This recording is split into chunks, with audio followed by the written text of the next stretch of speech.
दोस्तों, साल 1832 में शुरू हुआ था भारतीय रेल नेटवर्क। आज दुनिया का चौथा सबसे बड़ा नेटवर्क बन चुका है। जी हाँ, हर रोज लाखों यात्रियों को एक जगह से दूसरी जगह तक ले जाने वाली भारतीय ट्रेनों का इतिहास बड़ा शानदार रहा है। रेलवे अंग्रेजों द्वारा शुरू किए गए कुछ चुनिंदा प्रोग्राम्स में से एक रहा है, जिसके कारण भारत को आज बहुत ज्यादा बेनिफिट हुआ है। और इसी वजह से देश की आजादी के बाद भी हमारी सरकार ने इसके डेवलपमेंट पर और भी ज्यादा अच्छे से फोकस किया है। दोस्तों, अब तक कैसे रहा भारतीय रेलवे का विकास का सफर, जानेंगे इसके पूरे हिस्टोरिकल बैकग्राउंड को इस वीडियो में। इसकी शुरुआत की बात करें तो भारत में रेलवे को डेवलप करने का प्रपोजल सबसे पहले ब्रिटिश गवर्नमेंट 1832 में लेकर आई थी, जिसके बाद 1837 में मद्रास में देश की पहली ट्रेन दौड़ी थी।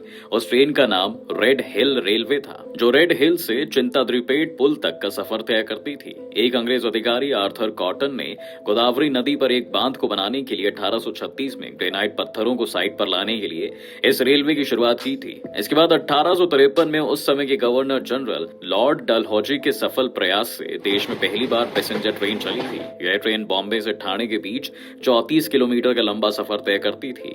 और फिर इसके बाद शुरू होता है देश में रेलवे नेटवर्क के जाल को बिछाने का एक मिशन, जिसे आज भी भारत सरकार चला रही है। रेल नेटवर्क और साइज के मामले में भारत से आगे आज पूरी दुनिया में सिर्फ अमेरिका, चीन और रूस ही आते हैं। दोस्तों, भारतीय रेल का नेटवर्क 1.2 लाख किलोमीटर से भी ज्यादा का फैला हुआ है। भारतीय रेलवे द्वारा मेनली 3 तरह की सर्विस जनता को प्रोवाइड की जाती है, जिसमें एक्सप्रेस ट्रेन, मेल एक्सप्रेस और पैसेंजर ट्रेनें शामिल हैं।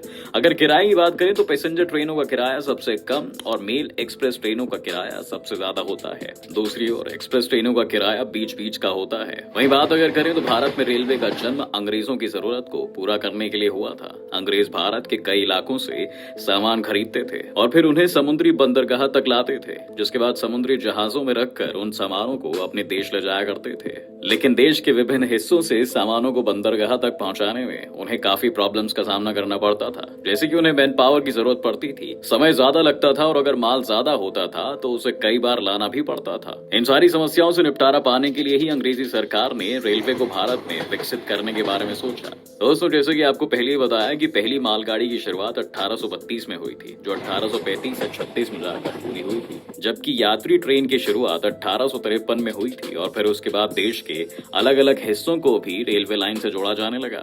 इसके साथ ही ईस्ट इंडिया कंपनी के कंट्रोल में कोलकाता, दिल्ली, इलाहाबाद, जबलपुर और दूसरे शहरों में भी पटरियां बिछाई गई। 1854 में ईस्टर्न रीजन में पहली यात्री ट्रेन हावड़ा से हुगली तक ऑपरेट की गई थी। इसकी कुल लंबाई 24 मील की थी। वहीं पर 1854 के मई तक बॉम्बे ठाणे लाइन को कल्याण तक बढ़ा दिया गया था और उसे डबल ट्रैक लाइन के रूप में डेवलप किया गया था। उसी वक्त नॉर्थ और वेस्ट रीजन्स के अलावा साउथ में भी रेलवे ट्रैक को डेवलप